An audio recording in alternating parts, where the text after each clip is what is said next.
This is what the church looks like when it's empty at 6 o'clock in the morning. I'm the only one here for prayer this morning, and so I won't be sharing in communion again. The second time this month, 21 days in, and so just 2 days where I'm the only one who's come out for prayer at this time in the morning.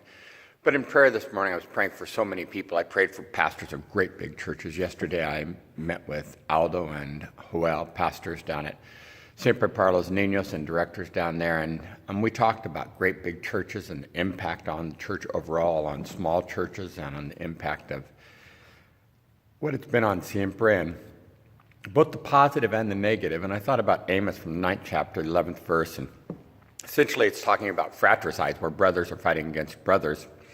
And then he talks about the restoration that God promises for the house of Israel. And then this morning in prayer, I thought about a guy named Ralph Fiskus.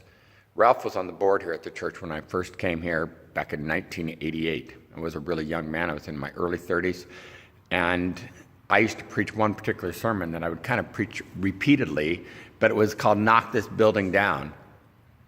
I want to talk about this building that's so much love went into, and these acres here on this corner that so much love went into purchasing. And I'd say our job was to knock this building down, to do everything we could to knock this building down, to outgrow it, to rebuild it, to regrow it, to continue to reach everyone who wasn't going to church in Riverside. And one day, Ralph, probably 40 years older than me, so if he were alive today, he'd be well over 100 years old, but Ralph's been dead for years.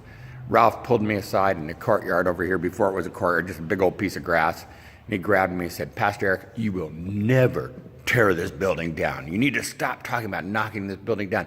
We worked hard to build this building. You need to be talking about restoring it, painting it, making sure new carpet's in it, but stop talking about knocking this building down."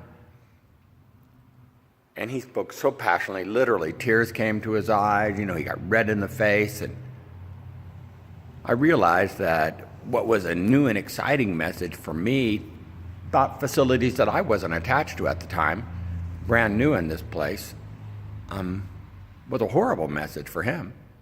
He wanted a message of restoration, of rebuilding, that the glory days that he remembered of when they built the church or when they bought the property, those things were going to be restored.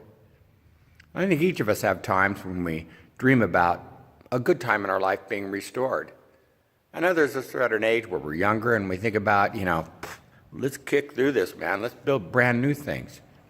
But for all of us, the job is to put our hands together and to say, God has a plan for each one of us.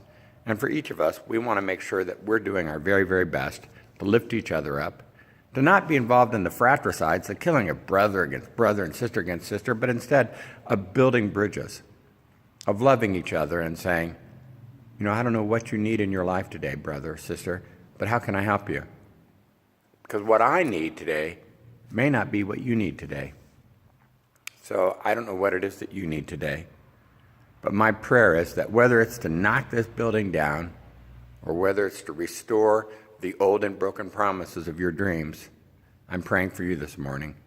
I'm lifting you up, and I'm praying that God would restore, that God would reform, that God would rebuild, that God would knock down, that God would build up, that there would be a foundation of hope, of joy, of restoration, that it would come in, and where there's been dreams that have been shattered, that hope would be reborn.